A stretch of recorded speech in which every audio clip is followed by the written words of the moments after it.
international as well. I am tuning in from Spain. So it is my 7 p.m. And I've been here for 10 years, but we'll get to my story in a little bit. And I'm really excited to be here for the evening or afternoon, depending on who you're speaking to. Fantastic. Sheffield, UK. Hey, you're only an hour behind me. Very nice. Very nice. All right, so we are currently live streaming. I'm going to give us about 1 more minute here to get everybody joined in. I see we've got 13 people on the line, so I'll give us 1 more minute to get people set up, and then we will get started with today's presentation, today's conversation. Fantastic. And yes, if you are joining us now, please feel free to use the chat, introduce yourself, say where you're tuning in from. Oh yeah, I am in Madrid. Should probably have said, like, I'm in Spain. I am in all of Spain. No, I'm in Madrid, right in the center. So. Sorry, you know that spell check corrected my spelling for Que parte de España. Glad to hear that you're in Madrid. I lived in Sevilla for a while. Oh, we've got another person here as well, who I think just came back from Sevilla. Dupe, I know you're on the call. So we've got multiple Sevilla representatives. Oh, wow. Awesome. Thank you for joining us, Landy. Ooh, so many Spain connections. Look at this. Iman from lived in Valencia. Very nice. Well, one day soon, if you guys make it over here, when travel is kind of normal again, you're more than welcome to visit me in Madrid. I'm happy to show you around. All right. Okay, so it is 1:02. We are just about set here, so we are going to get started. Let me click record, and we will get going. Fabulous.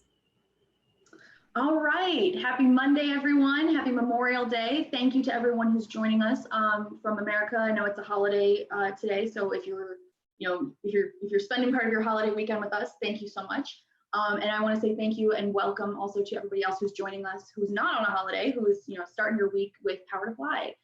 My name is Meg. I'm part of the marketing team here at Power to Fly, and I'll be your host for today.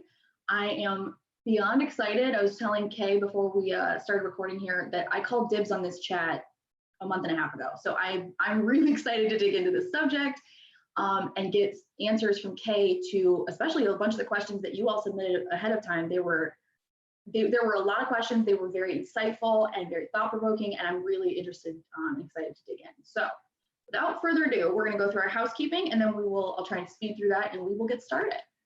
So today's all about you. As all of our chat and learns are, it is about our participants. We want to make sure that you all get as much as you can out of today's discussion. So to that end, you are more than welcome to turn on your cameras if you'd like. See some fresh faces. You're more than welcome to come off mute to ask questions. We just ask that you mute yourself when you're not speaking to avoid sound pollution. I'll be doing the same so that my snoring bulldog in the corner doesn't make it hard for people to hear what's going on. So turn off, make sure you're on mute if you're not actively speaking. Try not to talk over other people. We do our best with lag times and stuff, so just use your best judgment. But keep in mind, I am always willing to be interrupted, so please interrupt me if you'd like to ask a question. You can also submit any questions or thoughts or comments you have into the chat. You can also message me privately if you'd like your question to be raised, but you want to remain anonymous. You can find me in the drop down. Instead of sending your message to everyone, you can just send it to me if you'd like. Last but not least, today is being recorded. So if let's say an urgent barbecue comes up and you have to drop, or if you're only, you registered for today, but you aren't able to attend, everybody who registers will get a link to watch the rewatch link of this recording once it's live on our website. We're also streaming live to YouTube right now, so you'll be able to find this recording on our YouTube channel. Let's see if there's anything else we're going to get to. Oh, and I'll cover thoughts on the pre-submitted questions when we get to those slides. So what I'm going to do for going forward, I'm going to introduce our speaker, and then she's got some stuff she'll go over, and then we'll touch on our questions before we get to Q&A. You guys all know that this is one of my favorite parts of my job, so I hope that you all enjoy this as much as I do. And please, please, please, please, active participation is always appreciated. So don't hang back just because you feel weird like asking the first question or raising the first point. Let's make this as productive and informative, a way to spend an hour as we can. So to that end, I'd like to introduce you all to our speaker. Kay Fabella, her mission is to amplify the voices of underrepresented groups who are ready to step up as the leaders our companies and communities need. She's a Filipina-American expat living in Spain since 2010, and she's worked with companies across 17 industries and more to leverage the power of storytelling for organizational change. Kay has been featured in Forbes, Fast Company, Thrive Global, and Huffington Post, and shares insights and expert interviews on her weekly podcast, Inclusion in Progress. Today, she works with minority leaders and inclusion-driven companies at kfabella.com to create workplaces where diverse talent can grow, belong, and thrive. And I've got links to both of those places where you can connect with her. I'll throw those into the chat. So welcome, Kay. Is there anything you'd like to add to that introduction? That makes me sound so much cooler than I am, really. No, I think you covered it. I think more or less what I'd love to say is, first off, like Meg was saying, it's really great that all of you are here, that are spending time on your days off or bank holidays or wherever you're based in the world to join us. It's a topic that's really close to my heart. And I also understand that it is a topic that especially around intersectional allyship amongst women, is something that is even more important than ever. And I think it should be an ongoing dialogue that, by its very nature, it's going to be uncomfortable. So I want to, just kind of prep you with that. It will be uncomfortable, and that's part of the journey, right? And I think one of the things that I want to say as somebody who is what I would call a multi-hyphenate. So I was born in the US, I grew up in California, my parents are Filipino immigrants, so I identify as a daughter of immigrants, as a woman of color, and now as an immigrant or expat, depending on the terminology you want to choose myself, living out here in Spain. So I'm always seeing things through intersectional lenses just because of what I've lived through, right? And so I think what I've learned is even lived experience, even for myself as a woman of color, as a person of color, means that we're not necessarily born knowing how to have these conversations, especially around race or intersectionality. So if you hear something today that triggers you, know that you're not alone. My challenge to you is don't jump to your instant reaction and maybe don't overthink it, but it is Memorial Day after all, and everybody's probably thinking of barbecue. But please, just lean into that discomfort. I invite you, especially we're in such a unique, situation right now with where the time that we're recording this. So really lean into that and, get in touch with why you're feeling the way you're feeling and just note it down, because, ultimately we came to learn today. My invitation to you is to just do your best to focus only on what is being said now in this moment, to kind of come with an open mind, because in my experience, for conversations around inclusion to truly be productive and intersectional and solution oriented, it requires all of us sitting at the table understanding what we need to do next. And it is in these moments of discomfort that we need to have the conversations, that we get to enter the conversations that we need to have to create that new vocabulary that's going to move us forward. So that's what I wanted to add, and thank you again for having me. Thank you for that call out. I think that is really important to know that as we, everybody here is here because they want to be, right? You signed up for this, you were interested in the topic. And so I think it's important to recognize that you're right. This conversation or parts of it might be uncomfortable for people. We want to make sure that everybody feels safe in asking questions and that you do it with tact and kindness, and we try and come from that place of assuming the best of people's questions, not assuming the worst, and try and use this as a good place to have conversations that are required for growth. All right, so Kay, I know you have some slides that you'd like us to go over before we start. Just call out when you'd like me to switch to the next page. Absolutely, sounds good. So I really just wanted, I know that Power to Fly is obviously doing some incredible work around this. I've seen some of their live chats before. I mean, they're really driving forward this discussion. So I really want to call out to all the amazing work that you're doing. But I think that one of the things that I want to bubble up to start with, to kind of double down on, we'll say, pre-pandemic conversations around gender equity and equality are, the fact that our workforce is changing. And I think that was absolutely true before all this started, and it's going to be even more so moving forward. And I found an interesting quote, especially even just looking at Generation Z that's coming up, like tomorrow's workforce is going to be more diverse than ever. So there was a stat that said for every 100 straight white men that are exiting the workforce, anyone who's 59 and older today, only 66 straight white men are actually filling their shoes as more women, more people of color, and more people who are in the LGBTQIA community are joining, right? So just with that alone, we know like women, like we need to step up, and not even just for ourselves, but also for the generations that are going to come after us, right? So with that in mind, I wanted to go ahead and move to the next slide, please. I think that there are a lot of conversations, especially within, what I do, which is diversity, equity, and inclusion work for companies and, coaching, visibility coaching for minority leaders. When we talk about diversity, equity, and inclusion, a lot of the conversations tend to seem to very much focus around gender. That seems to be kind of like the sexy way into the DEI conversation, right? It's the one that's most visible. It's the one that everybody's talking about. It's the one that, there seems to be the most data around. But what I think is really interesting, and I actually posted this a few weeks ago on LinkedIn. I talked about the fact that when Lean In, the book, first came out, I actually didn't really resonate much with the book itself. And I didn't realize it was because that the author's experiences didn't necessarily parallel mine. But what I will say is, the work that Now Power to Fly and myself and many other people who are fighting for gender equality and equity in companies are able to do is now a direct result of the data that leanin.org is gathering every year.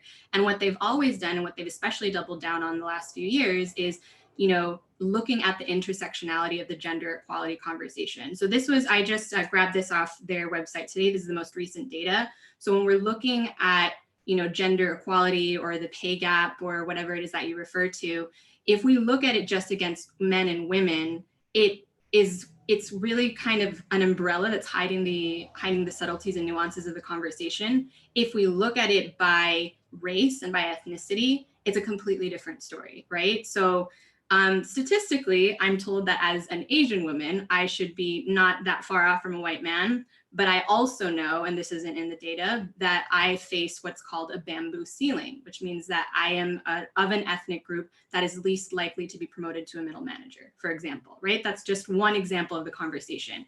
If we look at the data, we can see that Black women, Native American women, anyone who's Latina or Latinx is earning even less on the dollar compared to a white man. So I think what I wanted to show you with this data is that it's really important to remember that when I'm a firm believer, and I think that most of us are, that if one of us isn't equal, then none of us are equal. So we should be working for our collective good. And the way that we know how to do that is by understanding, that the conversation around gender equality is going to be different for different groups. And so that's kind of where I wanted to start it today. All right, so next slide, please. Meg is on it. Fantastic. You have one job, you should definitely be good at it. Well, you're rocking it. You're rocking it. So I think that then leads us into the kind of basic language that I wanted to cover around allyship and advocacy. I always say that everybody's on different stages of their own diversity, equity, inclusion, or DEI journey. And I know, even for someone who's a practitioner and somebody who is now working with clients around this, that the vocabulary always seems to be changing.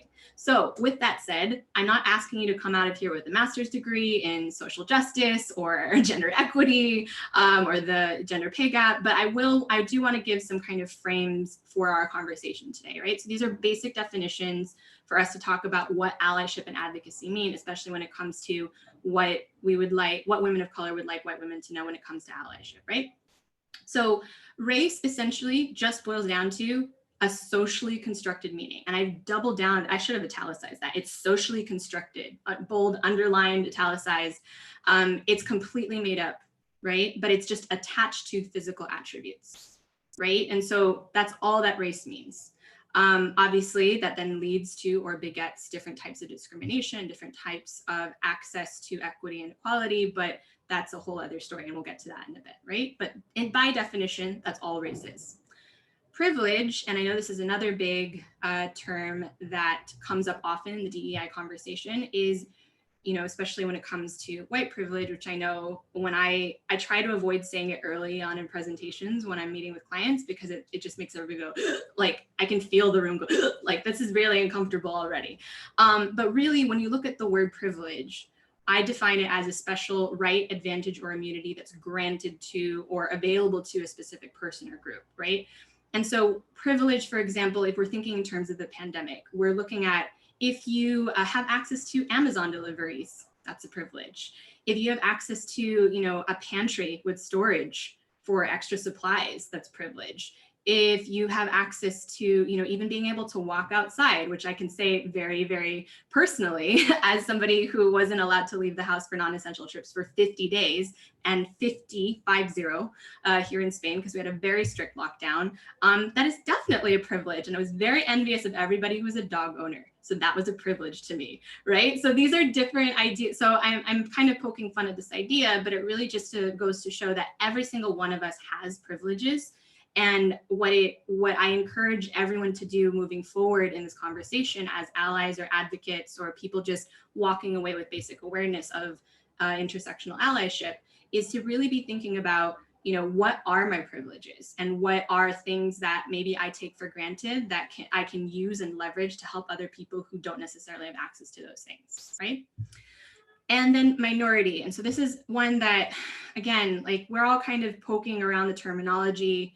I basically define it as a member of a historically marginalized racial or ethnic group, right? And so that comes as somebody who, you know, I'm the descendant of Filipinos who were colonized for 350 years, you know, first by the Spaniards, which I like to poke fun at with my Spanish husband about, and then 50 years in Hollywood when America decided to have a go at colonialism. So, you know, that's historically marginalized right there, right? So those characteristics mean that you're different to the majority population in some way, shape, or form because your historic marginalization or historic discrimination or systemic discrimination over time has affected your access to equity and equality. For those of you who are tuning in from the States, you know the conversation around reparations for descendants of slaves, for the African-American community. So that's an example of, you know, ways that historically marginalized groups or minority groups are different from the majority population.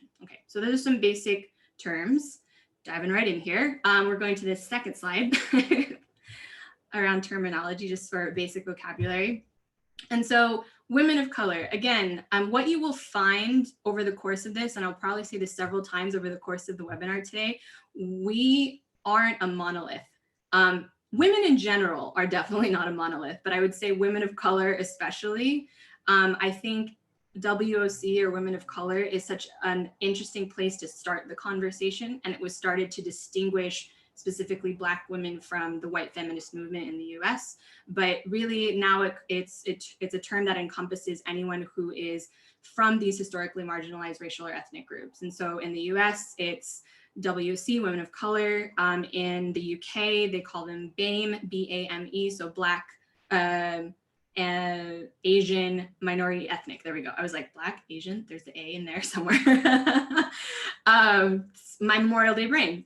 So it refers to minority women, right? And so anyone who we say kind of, you know, affectionately Black or brown communities, but anyone who's Asian Pacific Islander, or in the case of the US, Native American, all are kind of within the umbrella of women of color. Not every woman of color identifies with that term, I will say. But just for the sake of argument, this is an umbrella that we're going to be using moving forward, okay?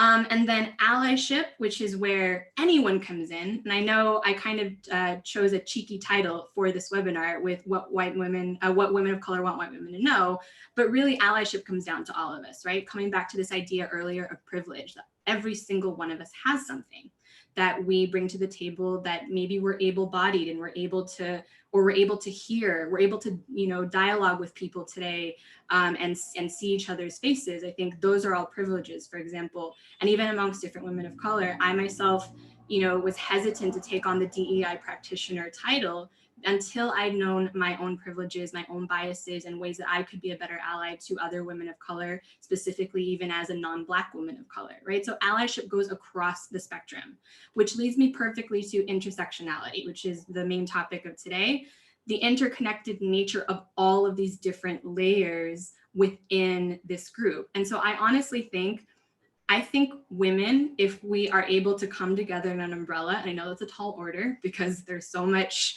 happening and each of us have a different, approach to how we come into the gender equality conversation, we are actually the best positioned group to lead gender equality within companies and organizations because we touch everything. We're overachieving even in the equality conversation. What the heck, guys, girls, ladies, whatever your pronoun of choice is.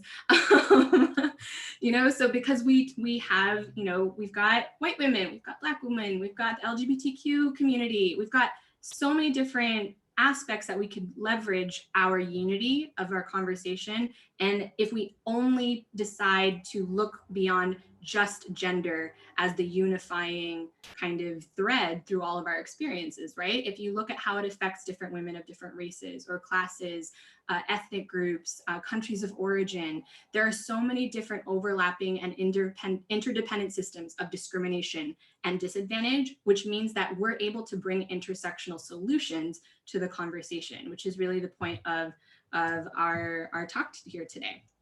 So I'd like to move to the next slide, please, Meg. Thank you. And any questions so far? Obviously we have your pre-selected questions that you submitted to join us today, but if you have anything that you want to share a reaction on or type into the chat, feel free to do so. Okay.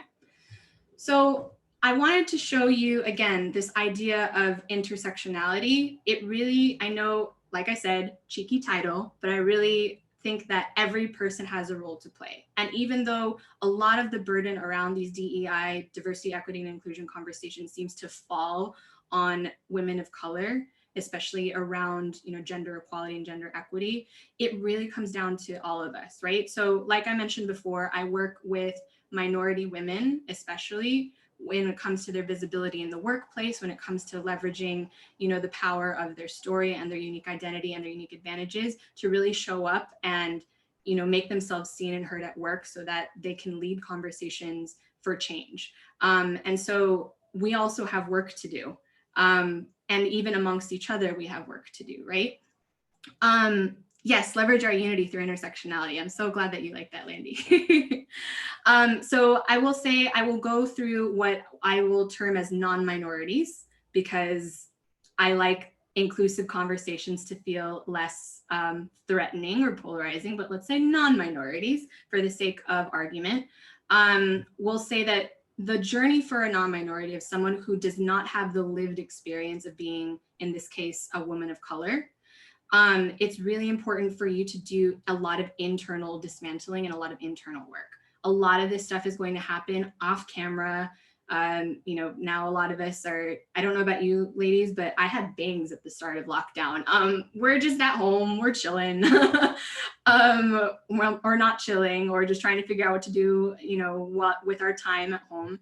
One of the opportunities that you have is to really sit and educate yourself, to challenge yourself to find, how can you make yourself a better ally? What are voices and, books and other sides to history that you can maybe learn from that can help you educate yourself on how to create inclusion, not just at work, but even in your communities, right? So that work is this light green arrow that you can see here is going to require you to do a lot of internal dismantling, a lot of education, a lot of patience, a lot of even sometimes I say unbecoming, a lot of breaking of different ideas of who you are and how you've kind of moved through the world up until now. But don't worry, it's part of the process. It helps inform you and educate you for how you can then show up as the next step, which is an ally. So as an ally, it means that you've now, you're aware enough, which I think is most of the people on the call here today. So that's awesome, great for you. And so now as you're shifting your priorities and finding your voice, that's when you start to take action. And allyship is imperfect. It's by the very nature of it, because you're not going to get it right. And I would, I'm going to give you some strategies later on the call today, but I think it's really important to just, once you feel that you know enough, you don't necessarily have to come in with everything ready to go or a master's degree, like I said, in social equity or a PhD, but just enough to know that your intentions and your heart is in the right place. And then you are starting to take action to support others.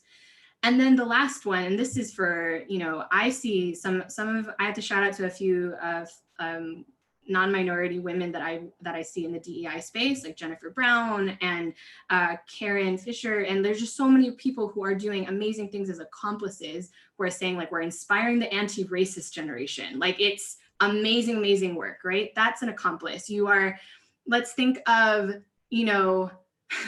let's think of Mission Impossible. That I feel like that between that and the Fast and the Furious franchises, those are ones that you're like, are you done yet? Like, are you done yet? But really, like, every time I think of Tom Cruise doing his thing where he's like throwing himself off a building or whatever he's doing next, there's a group of people that's supporting to make sure that he doesn't actually die in the process and he gets the mission done. Those are his accomplices, right? They're really behind him. They're proactively and consistently confronting people. And when necessary, they come out from behind the scenes and they're like, all right, let's do this. I'm all hands on deck. And that's the work that ideally we'd like you to get to. But the reason why this is a spectrum is because I know that it is not going to be the same journey for everyone, and it is not necessarily going to be on the same timeline for everyone. So I would rather that you were aware of the different stages you could come in on, that you can maybe, take a back seat one day when you're like, you know what, I'm just up to here with all the outrage I'm seeing about this person or about this piece of news or about this injustice, and I need to take a back seat for today, because tomorrow I'll get up and I'll do things, but right now I just need to take a break, because self-care, people, like, we're having this in May, Mental Health Awareness Month. That's key, right? And it's critical. But I think that what I'm hoping that you ladies listen to or glean from this as non-minorities listening to this is that you can come in anywhere. We would rather you came in somewhere than nowhere, because obviously what we've been doing hasn't been working or hasn't moved us as far as we would like to go. So this is your invite into the conversation with whatever feels sustainable for you. And for minorities that I work with, and I know there's a few of you on the call, I think that especially if you're working within a corporate environment where we need to really execute and elevate these changes, yes, it sucks that most of the work's going to be on us because we're part of these groups and we're almost, expected to lead these conversations, and we're expected to, share those stories of when we have, faced discrimination or bias or whatever it happens to be. Same goes for you. You still have awareness that you have to build. You still have education that you have to do, not even just for your own lived experience, because you are the expert on your lived experience, but also for how you can be an ally for other women across the spectrum. I know for me, my niece is 18 years old and she's squarely in Generation Z TikTok, generation. She's teaching me a lot of stuff about non-binary gender. And there's so much that I'm like, okay, really got to sit down and understand this. And I want to learn, because I'd rather learn than not. So I'm aware of my blind spots. I'm aware of my privileges. I'm aware of my biases, and I'm working every day to do something about it, to change it. And that's something that happens and is absolutely something we need to do across the spectrum, but especially because the constructs of a corporate environment especially are not necessarily built for us. The further you are from the sort of straight white man's center point, the harder it is for you to be seen. So you have to work even harder to fight for that seat at the table. So once you're aware, then it's, getting to a place of where you're active, you're finding your voice, you're beginning to start advocating for yourself. Again, getting out of your comfort zone doesn't happen overnight, especially when we have to worry about things like covering or feeling like, we may fall into the kind of stereotype of being, the docile Asian or the angry Black woman, or all these like very, very outdated, awful pigeonhole boxes that are keeping us in place. Lean into the discomfort within what you're able to do and affect change where you are as much as you can. And again, as I was saying to the non-minorities who are listening, it's a marathon, not a sprint. So if you need to take a break, it's absolutely okay. All right. I would rather that we are all doing DEI work every day sustainably through volume of action rather than volume of voice, because this is a long battle, right? So if you are able to get to a place where you're an advocate and you're leaning in and you're securing your seat at the table, it's so much more important, especially for different historically marginalized groups, because it means that you are extending your hand to people behind you from those communities to then bring them in and bring them along for the journey and for progress for all.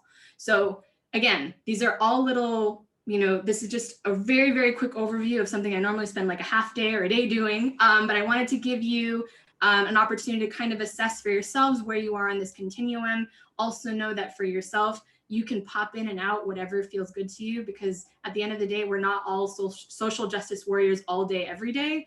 But whatever we can do as even micro actions to get ourselves a little bit closer to a place where we are from aware to ally, from active to advocate, we can do that without feeling that we have to take on the burden for ourselves every single day. All right, let me just double check the, yeah, BAME, exactly. And I had to learn exactly, see, again, other ways that I have to learn. I had to learn being someone who does a lot of work with UK-based companies of the terminology. So BAME is basically the equivalent of POC or BIPOC here in, well, here in the UK. I'm in Spain, so fantastic. All right, next slide, please. And I'm gonna take a sip of water while we're doing that. Okay, so one of the last things I wanted to touch on before we moved into the questions today is the fact that I think there were two variations on this question, correct me if I'm wrong, Meg, around resources. How do I continue learning? There's a lot of people who want to learn. And one of the books that I recommend is Courageous Conversations Around Race by Glenn Singleton. And what I think is really important to understand why I think a lot of conversations around race fail, like I'm like, man, I really wish I came up with this, but I'm really glad that I can use this in the work that I do, is the fact that, you know, we are all kind of meeting each other from different starting points. If you are a woman of color, a person from an underrepresented or marginalized group, you live this every day. You are feeling it, you're acting on it, it's in your body, the trauma's in your body. No one needs to remind you that the inequities in our society and in how we're treated exist, right? So you would start more from, we'll say, the bottom half of this quadrant. If you are a non-minority, if someone who has not necessarily felt what it's like to be marginalized or has benefited from a history of people where you knew all your ancestors, for example, or you benefited, I don't know, maybe somewhere along the line, like you had some conqueror in your blood, I don't know, whatever your ancestry was. But you don't necessarily have the lived experience, you haven't lived it in your body. And I think the entry point for a lot of women into this conversation around diversity, equity, and inclusion is the fact that, like, well, we're women and it's not equal, right? But when you compare your experiences, again, to somebody who has the lived experience of being Black or brown or Asian or whatever happens to be, you're approaching it from, I would say, the upper half of the quadrant, right? That's why you see, God knows how many papers from McKinsey I've seen on the diversity, the case for diversity, the business case for diversity, Boston Consulting Group, Deloitte, you know, they're putting these things out every day and you're like, cool, we get that most of the people who are still CEOs don't live this, right? So we're trying to get them from the moral and intellectual place to a place where they can actually have the conversation. And so it's, how do we meet in the middle? And I highly recommend the book if you have an opportunity to read it, or at the very least study this. He also has a really great talk that he gave for an educational convention, which it's back in 2013 and it was amazing. It was right after the Trayvon Martin thing happened. But it's just such an amazing tool for us to understand why we have so many problems when it comes to speaking about race. We have to, as people with lived experiences, move away from the emotional and rational to speak to people who don't have the lived experiences. And those of us who are non-minorities have to move away from the moral and intellectualizing about race and about privilege, about bias, and the difference between unconscious and implicit bias and all of those things, towards a place where we're actually, you know, empathizing and feeling with the lived experiences of people who see this and go through this every day, just because we don't see it. Right? So just a little bit of food for thought to throw into the mix for you all to think about. And I think that will lead us then into our questions. So I hope that that was valuable and useful and gives us a good starting point for the rest of our call. Thank you for that, Kay. Yeah, absolutely. I think it's very important to start off, especially when we're coming to a conversation where most people, I think, are hoping to learn more. I think you're right. I think it's a good place to start with, okay, here's the basics of some of the terminology we're going to throw around. Here's the basics of where we're hoping to head with this, you know, and if you aren't familiar with some of this, let's let's give you a roadmap of things that you can do some more research on your own. So I'm going to pause here on this slide. I'm going to also I'm trying to hurry through here so we can have more time for our Q&A. But for this slide, if you want to take a screenshot, go right ahead. This will give you an idea of some of the questions we're going to try and get through. We also we compiled a list of questions to try and fill an hour. So we are for sure not going to get to all of these, but I'd want to try and show you guys what's on deck. I'm going to go to the next slide here. This is our second group of questions. We tried to organize them into a conversational flow, but if you have a question that you want to make sure gets asked and answered, please come off mute and shout it out. Please put it in the chat if you'd like, because I know for a fact we will not get to all these questions today, so we will do our best. All right, to open us up here. So this person wants to know, how can I better share the importance of intersectional feminism with colleagues? And this can be kind of a broad topic depending on your industry or who your colleagues are, but how would you approach this question? Great. Yeah, it really depends on the industry. I think that it's going to be very different when you approach it. It depends on who you are and depends on who you're speaking to. So we're going, for the sake of argument, we're going to assume that the person who wanted to know the answer to this question is, say, a minority, right? So from that, I think it's really important for you to first recognize that you don't need to do this work alone. Find your relay race buddy, whether it's somebody else who has similar lived experiences or somebody who could be a sponsor or an ally for you within your company. Because as long as you have somebody you can kind of debrief with in your corner to help and sustain you in this work, I think it makes it much easier for you to know how to lead the conversation because you have someone to bounce it off of with you. I think that's really important. I think that another way to answer this question would be obviously for anyone who's a non-minority. So somebody who is, very, coming off this call, ideally like fired up and ready to lead this conversation at work. Yes, hurrah.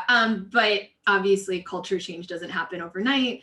And you have a long uphill battle, as we've discussed, even just the first 20 minutes of this call. There's a lot that we have to dismantle. There's a lot that we have to change. So what I'd say is, if you are jazzed and ready to go, good for you. And I'm super excited to help support you in the work. So reach out to me if you want support. But more importantly, if you are a non-minority, make space for others to lead the conversation, or at the very least, invite them to educate you, invite them to engage with you, invite them to share their lived experience with you, or if that's not something that they're willing to engage with, at least invite them to point you in the right direction of where you can learn more. I think that there's something that we're going to be touching on quite a bit in this call today, which is, again, not all of us are a monolith. All of us will have different needs. All of us will have different things that we want, different allies to support us on. So the best thing you can do is ask. And then I think, knowing your privilege, understanding and continuing to make yourself aware and educate yourself, as I already touched on earlier. And I think another important aspect to this is, sharing your story. For me, a lot of the work that I do is around helping either leaders or teams figure out a way to share who they are, and even especially for leaders who aren't necessarily minorities themselves, how as non-minorities they can model for their teams or model for people who look to them, how they can, what authenticity looks like, what, vulnerability and kind of, the dialogue around leading inclusive leadership looks like for them, and saying, I'm not going to get this right all the time, but I'm here to learn. And who else is in the same boat as me, or who else wants to add to this conversation? So I think that sharing the importance of intersectional feminism with colleagues, again, is going to really depend on who you are. It's going to depend on the context of how you're approaching the situation. I think the best thing that each of you can do as a non-minority or minority listening to this call is, kind of go back to the continuum I was talking about before. Do your part to continually educate and make yourself aware.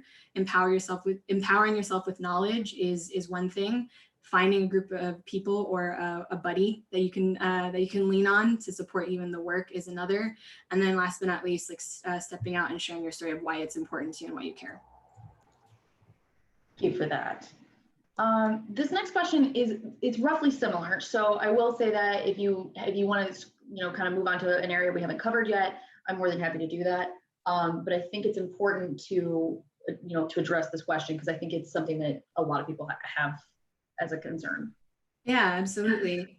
Well, yeah, you're right. There's obviously the education piece. I can't stress that enough. I mean, goodness, there's so many podcasts. I mean, mine is one, and I do my best to make it really great, but there are so many people, especially now, because, we're all in quarantine. We're like, I'm going to start that podcast. There's so many great resources that, can kind of meet you where you're at, where you can listen to, lived experiences or interviews from people who are doing DEI work, who are, women from minority groups, who are talking about things that they face every day. So start listening and engaging with those you wouldn't maybe naturally be drawn to, because they don't have parallel experiences. They don't look like you. They don't love like you. They don't live like you. And start, engaging with their content, start listening to and kind of looking for what you're learning, and really sitting with the feelings that it brings as you're being educated in that process. I would say if something comes up specifically at work, to answer this question, I would say decide for yourself whether or not you'd be helping or hurting the situation by saying something in that moment.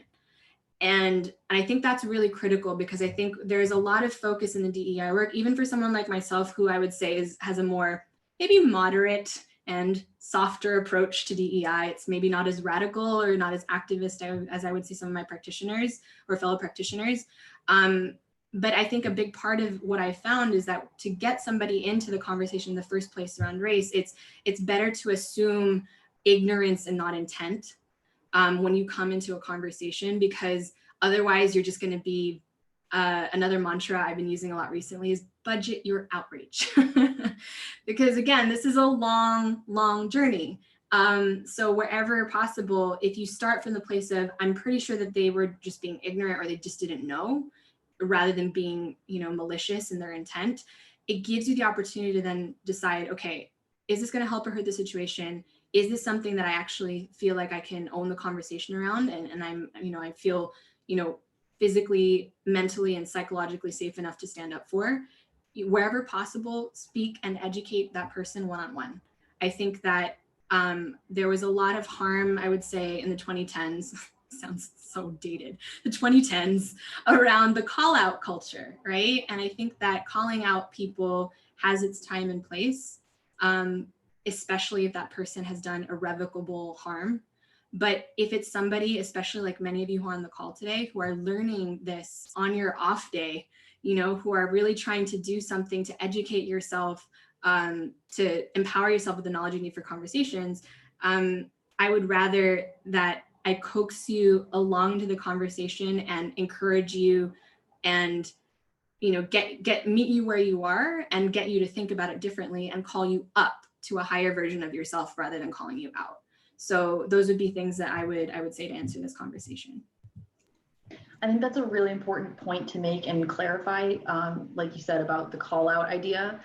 People, at least personally, I find myself in situations where somebody says something and I think, you would not have said that if I were Black. You would not have said that if there were a single person in this room that fell within that group that you're referring to. And so I think one of the things that's important to remember is that you're right, there is a very big difference between calling somebody out in the moment or kind of budgeting your time and your kind of ability to fight that fight.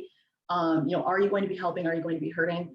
But one of the things that is one of my go-tos, if I hear something and I'm thinking like, I don't want to let that go, but I really don't want to bust into this whole situation right now or make this person feel called out in an aggressive way or anything like that, I like to respond with, I'm sure you didn't mean fill in the blank. What I heard was such and such. Could you explain that a little bit further? Or my mom actually is the person that taught me this, and she calls it painting someone into the nice corner.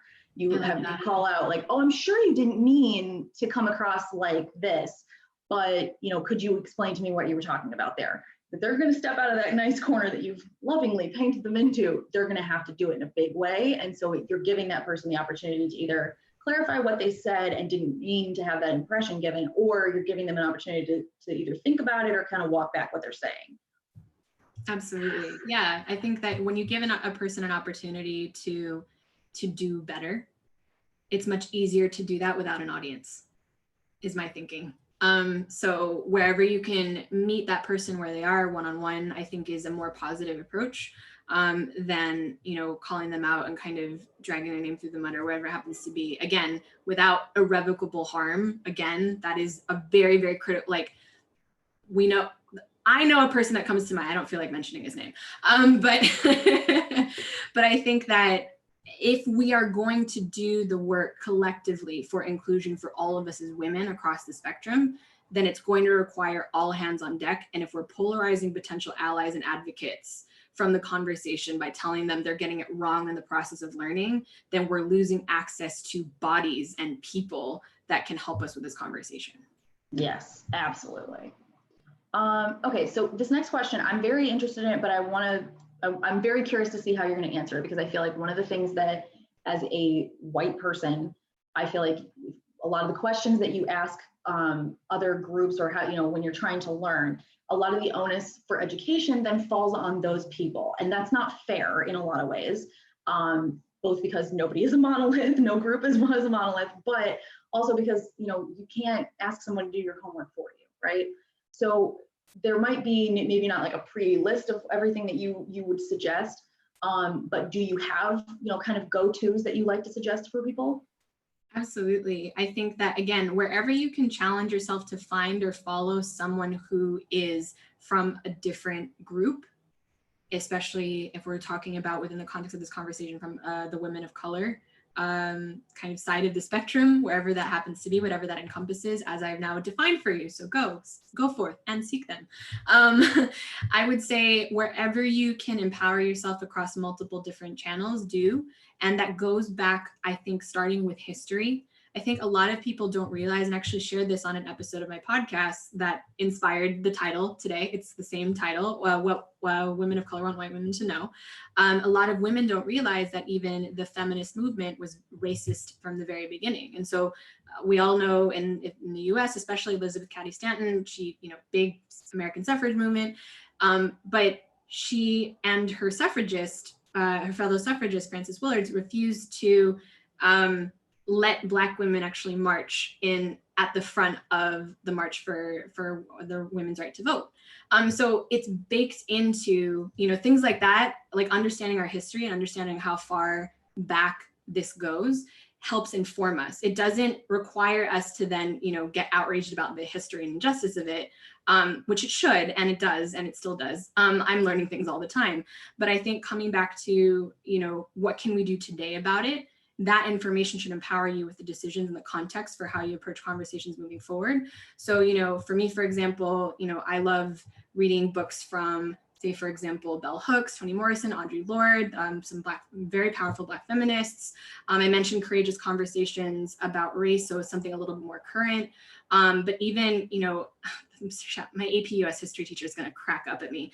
Howard Zinn's A History of the United States was a really, really great entry point into, oh, this is an alternate version to the history that I just didn't know about. I think that helped me gain very early on an understanding and idea of that history is written by the victors. So wherever we can dig into this hidden stories and the underrepresented stories, I think is just going to empower us all and help us make better decisions moving forward. In terms of current books, I would say White Fragility is a really big one. I would say another big one, and I've had this lady on my podcast, I can totally vouch for her, is The Memo, What Women of Color Need to Know to Secure a Seat at the Table. It's being called the Lean In for Women of Color, and I think it actually picks up the conversation where Lean In left off. And when it comes to, you know, content that you consume regularly so that you can see how women of color's experiences are different when it comes to DEIB, Zora on Medium is fantastic. There are articles for women of color by women of color on culture and issues they face. Podcasts, I mean, obviously, I would invite all of you to listen to mine. It's Inclusion in Progress. I also, even for non-minority allies, I'm a big fan of Jennifer Brown, The Will to Change. The Diversity Gap with Plywood People is fantastic. And then I have a few others. Diversity with a C, for those of you who are in the UK, by Julia Streets. It's all about diversity in the tech space in London, and the element of inclusion with my friend, Dr. Jonathan Ashong Lamptey. So I have a list of all those things, and I'll make sure that the Power to Fly team will send it your way so you can start putting those into your queue when you're biking or running or walking. So we can attach those links to the rewatch email that'll go out for this. And I do want to call out, I'm putting the link into the chat right now. We did have our April book club discussion was about the memo, and it was a really interesting discussion. So if you have any, if you're curious at all about that at all, I've thrown the link into the chat so you can go back and see what our book club discussion was for that month. Also, as an offshoot, 1619, I know it was really popular a couple months ago, or well, a little while back, but in case anybody hasn't listened to it, especially for the American perspective, or if you are American and are not part of the African-American community, it's fascinating and emotional. And I remember driving the car, sitting there listening with my husband, and we were both like in tears, like silent tears, listening to some of the stuff that both is heartbreaking, but also just the fact that you never get taught it in school at all. And I have an interest in history. Now, granted, I was an art history major, but if you don't pursue that, that historical, or that if that's not what your major is, if that's not what your, school focuses on or anything, it's shocking the amount of things that happened that you will have no idea occurred. You'll have no idea of the history of your own country. So if you have the time to listen to it, it's very interesting. And it's also a good starting point since it feels a little bit more of an educational and less a call to action. So, and thank you to everybody who is blowing up the chat with other explanations, or not explanations, I'm sorry, other suggestions. All right, so to go to our next question, where do you see gaps or opportunities for growth in thought leadership, particularly with white leaders seeking to leverage DEIB work within workplace environments? And can you call out DEIB, those exact acronym, like what the wording is? Because I know that some people might not be familiar with the acronym. Absolutely. So again, I love this work. I do. I cannot keep track of the letters, even myself sometimes, but I will do my best to give a quick definition. So DEIB is diversity, equity, inclusion, and belonging. If you are looking to do this work actively within organizations, or looking to support this work within organizations, or even as an individual, you'll see variations on DNI, DEI, EIB, EI. So it's all around the same conversation, but to very quickly say diversity, it's kind of an outdated thing right now, but diversity, I'll do my best to kind of extend the analogy. Diversity is getting invited to the party. Inclusion is getting invited to dance. Equity is getting the opportunity to change the music or lead a dance. And belonging is getting to leave whenever you want and no one will judge you for it. More or less. More or less. Yes, that's great. I usually call out inclusion and belonging as inclusion is you can come if you want to, and belonging is, hey, do you want to come with us to such and such? Like, one thing to have an open seat, it's quite another to be like, no, you should come. It's so funny. That's great. Are you an extrovert, Meg, just out of curiosity? I have my bursts. Because I feel like that was a very extrovert answer, like, oh yeah, come with us to the next thing. And I'm very much like, you can leave whenever you want, no one will judge you. Story of my life. I'm tired, I ran out of energy, bye. So DEIB work, basically it's the same, it's the conversation around how do we make sure not only that we have diversity of thought, diversity of perspectives, diversity of, if we're looking kind of the optics side of ethnicity and gender and those things, is making sure that those diverse people or diverse groups are included, that they're having equitable experiences. So as we've already seen that, certain groups have been historically marginalized. So what their access to, say, education or generational wealth or social equity is going to look like is going to affect how they're going to be able to show up in the workplace. We're even looking at the pandemic, like Black and brown workers in the US are overrepresented in the essential work line, whether it's, Amazon delivery people or grocers or whatever.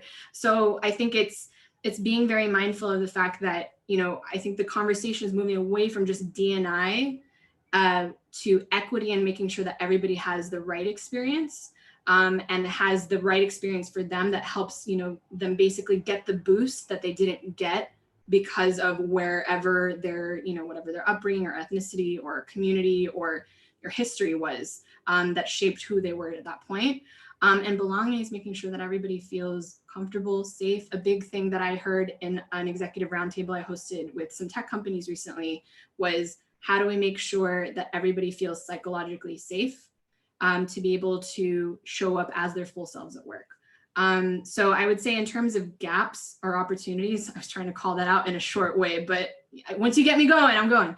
I would say the biggest gaps that I see are really around, how do we approach these conversations, especially around race and inequity, from a place where we get everybody to meet in the middle. So I again reference back to Glenn Singleton's Courageous Conversations Compass. It's a lot of C words.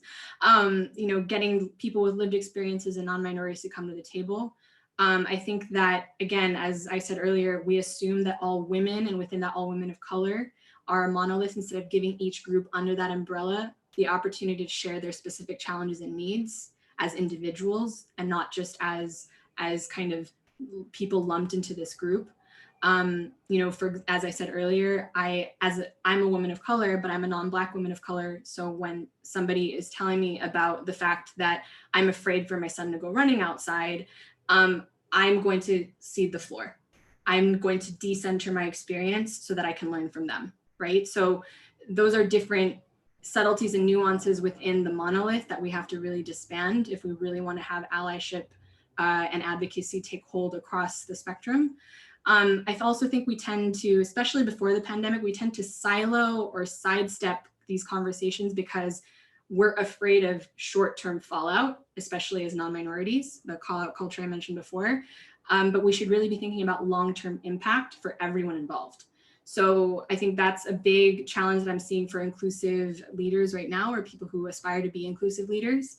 And again, coming back to storytelling, I think I'm seeing within a lot of the companies that I'm working with, they're learning to role model, I think qualities that really we kind of maybe negatively, pejoratively associated with women, but really should be across the spectrum for all of us as leaders, which are authenticity, vulnerability, empathy, compassion. Now those are massive things, like lead with empathy, lead with humanity, lead with compassion, especially for something as collectively traumatic as a pandemic. And so I think what I'm seeing is, white leaders or non-minority leaders who are looking to leverage this work should really be role modeling a lot of those same qualities that we traditionally associated as not being as necessary or not being as important at work within themselves.